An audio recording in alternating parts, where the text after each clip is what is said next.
Nah, ada sebuah cerita, ada sebuah kasus. Kalau kamu sedang masak construction drawing nih, construction drawing, terus kebetulan ada proyek di Payangan. Tahu Payangan ada di mana? Ubud tahu? Ubud tahu ya? Di Ubud, di sekitar dekat banget dengan Ubud. Dia ini Sungai Ayung. Ini bukit yang lain lagi, tangga. Nah, ini agak datar, ini ada sawah. Banyak kan orang gini. Belum. Habis. Dan dia yakin dia akan mampu membuat villa, dan akhirnya diisi lagi ini, pasangin pohon lagi. 2 tahun kemudian rimbun, urusan selesai. Nggak boleh. Yang paling kita ingin cari adalah 2 hal. Arsitek nggak bisa mengalahkan Mother Nature, nggak bisa. Saya percaya nggak? Ada orang yang bisa melumpuhkan Gunung Agung, bikin hotel situ. Nggak ada. Nomor 2, apapun yang kamu hadirkan di situ, daun pun nggak boleh hilang gitu loh. Nggak boleh. Kalau kita nih diajarin di tempat ini, di sekolah saya, di mana kerja, kita naruh bangunan pun nggak boleh getar semuanya. Yang paling sering dilupakan dalam merancang di kontur ini adalah mereka melupakan drainase alami. Maksud saya, mana ya? Kalau building ini nggak ada, kalau building ini ada, hujan ya, air tenang begini dia. Tapi kalau bangunanmu ada, airnya stuck di sini. Dia belok kayak masuk labirin. Sana salah, sini salah, apinya turun ke bawah. Sana salah lagi, sini lagi. Salah. Yang paling kita ingin capai adalah jangan sekali-kali merubah drainase alami yang sudah ada. Boleh, kalau bisa, jangan sekali-sekali. Itu akan melatih Anda untuk berbicara dekat banget dengan site itu sendiri. Nah, arsitektur kamu itu akan menunjukkan bahwa apa yang kamu hadirkan itu tidak banyak banget memperkosa. Kamu jangan sekali-sekali bikin begini. Kalau saya section itu sama dengan yang sini loh. Potong begini. Jangan sekali-sekali, karena air itu akan sini cari lagi. Apalagi kalau kita pasang lagi di sini, cari lagi dia. Kasihan.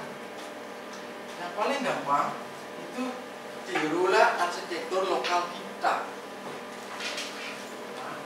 Main titik. Selesai.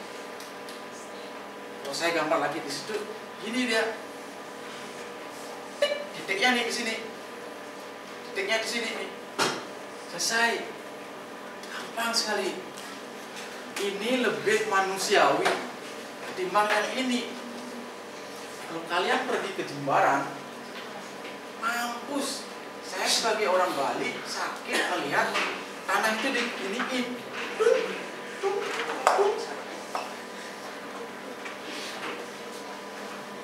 Arsitek bego. Bego sekali. Nggak bisa memperlakukan alam seperti ia memperlakukan dirinya sendiri.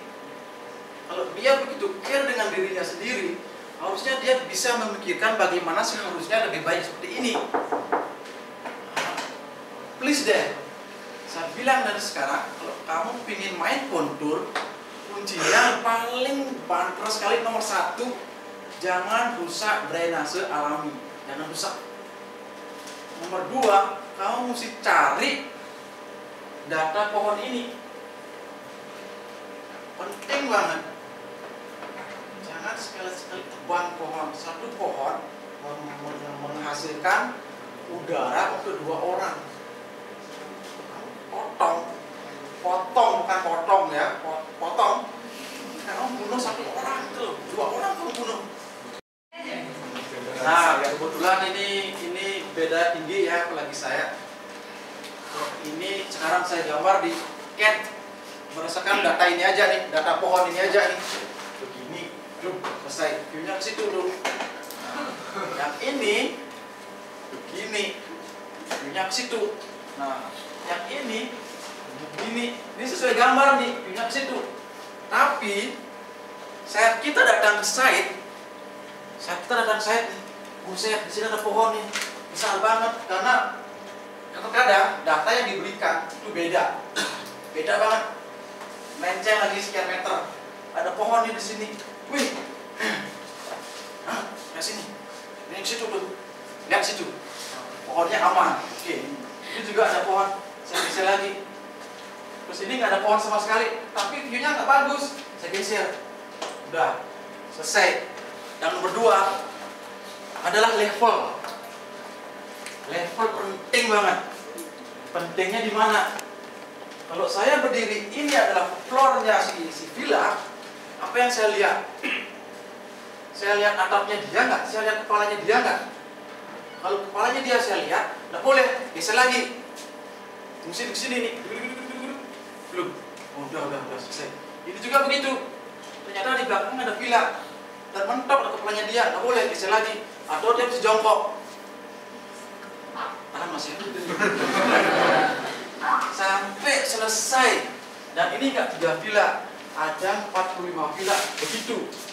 Jadi selama seminggu itu datang site sama tukang biar bisa motong polong ini, atapnya kita geser, kita rendahin lagi, kita naikin lagi, rendahin lagi, naikin lagi, pindah lagi sampai puas. Kalau sudah puas, gambar ini yang sudah selesai digarap oleh kelompok ini berubah lagi gara-gara posisi mereka berubah lagi, dan hasil akhirnya seperti ini. Dan apa yang tergambar di sini sebagai hasil akhir sudah nomor 1 levelnya bagus, nomor 2 posisinya tak memotong apa-apa, dan viewnya yang paling bagus. Itu cara kerja terkadang amat sangat ruwet, amat sangat melelahkan, karena konturnya seperti ini, mesti turun ke bawah pakai tali dan segala macamnya, mesti pakai balsem biar gak digigit sama nyamuk, pacak yang nempel gitu kan. Pernah digigit sama pacak? Pernah ya? Nggak kerasa kan? Tahu-tahu udah genit, udah segini besarnya tuh. Dan aduh gila, geli dan mencorak banget. Ini hasilnya begitu. Mas boleh duduk deh, makasih mas. Kayak gitu, kadang kayak gitu. Jadi yang 100% construction drawing bisa berubah gara-gara cerita yang tadi. Jadi prosesnya nggak selesai begitu aja, udah 100% CD. Terus bisa nggak balik lagi ke desain development? Bisa, ulang lagi. Dan sampai akhirnya kita menemukan yang paling terbaik untuk tempat itu, villa itu, dan terbaik buat alam itu.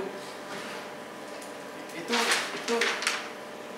cerita yang paling kasar, katakanlah kasar. Jadi karena sudah construction drawing 100%, udah mau dibangun, udah ini, udah itu, ternyata berubah lagi, dan itu punya kans lagi di sini. Di tempat saya ada banyak sekali seperti ini. Cloud9 itu saya dapat idenya pada saat saya terbang dari Hong Kong ke Bali. Saya beli buku, terus itu kan, Eureka.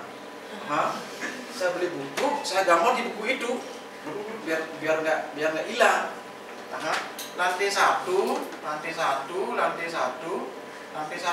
Ini idenya dari kekuatan lokal kita, saling menaungi, beringin. Nanti saya akan ngomong masalah arsitektur Indonesia yang Pancasilais, dan ini melengkapi apa yang dibicarakan oleh Profesor Joseph Purjotomo tentang arsitektur yang menaungi. Karena saya pikir apa yang beliau bicarakan tentang Werebo misalnya atau Batak misalnya, kita ngomongin Batak aja nih. Saya pikir apa yang kita omongin juga adalah membahas hal-hal yang amat sangat lokal yang dipunyai oleh Malaysia, oleh Thailand, oleh Cina, oleh Vietnam. Kalau kamu baca majalah tentang kisahnya Majapahit, Nusantara itu bukan Indonesia aja gitu loh menurut saya. Nusantara bukan masalah dari Aceh menuju Irian Jaya, enggak.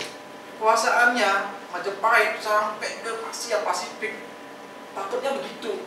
Jadi apa yang kita bahas tentang arsitektur Bali juga ada juga di tetangga kita di luar itu. Jadi kalau saya bilang bahwa kalau ngomongin tentang arsitektur, bisa nggak kita bahas tentang Pancasila juga? Emang jelek banget sih masa arsitektur Pancasila sih? Dan kenapa Malaysia nggak akan pernah mengcopy butir-butir Pancasila, nggak pernah. Batik bisa dikopi, monggo, tapi tentang nilai itu nggak ada, nilai itu kita yang punya gitu loh. Itu yang akan saya bicarakan nanti di Brawijaya. Jadi kalau pengen dengar, kamu mesti ke Brawijaya. Nah, ini tentang village yang saya gambar. Level 1. Di atasnya ini begini. Saling menaungi dia. Ada 4 lantai. Ini 1, ini 2, ini nggak ada warna yang lain. Jadi yang di atasnya ini, di atasnya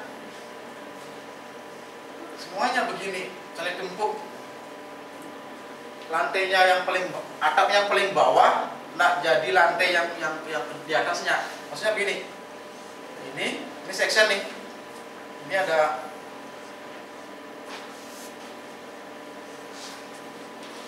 jadi dia kosnya itu akan banyak sekali habis karena biasanya lantainya, atapnya lantai 1 akan jadi lantainya lantai di atasnya kan. Yang ini enggak, atapnya dia ya tetap di atap. Kalau kamu bikin lantai 2 lagi, kamu bikin lantai lagi, di atasnya bikin lagi. Ini ada kolom-kolom aja nih kayak jamur.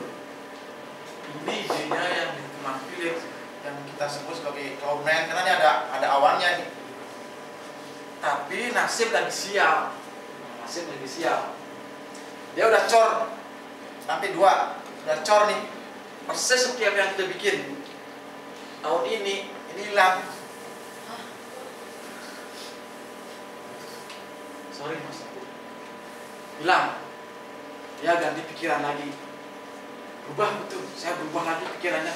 Saya ingin bangunan yang lain lagi, bikin fungsi yang lain lagi. Ada hotel di sini. Karena dulunya kota yang tadi saya gambar adalah club, super club. Di situ ada ruang meeting, ada restoran, ada penthouse di atasnya. Sekarang dia berubah pikiran lagi. Jadi yang 2 lantai yang dicor yang mereka bikin sekarang itu akan di ya saya sedih sih sebenarnya itu, tapi proyek kadang begitu dan kita mesti siap aja. Dan itulah cerita bahwa suatu saat nanti apa yang kamu bikin nggak jadi. Di Ando dia ngeluarin buku Unbuilt Project, bangga banget karena dia Ando. Terus saya nggak akan bikin kayak gitu karena nggak akan diketawain, bener kan? Oh, ketawa dia dulu pasti.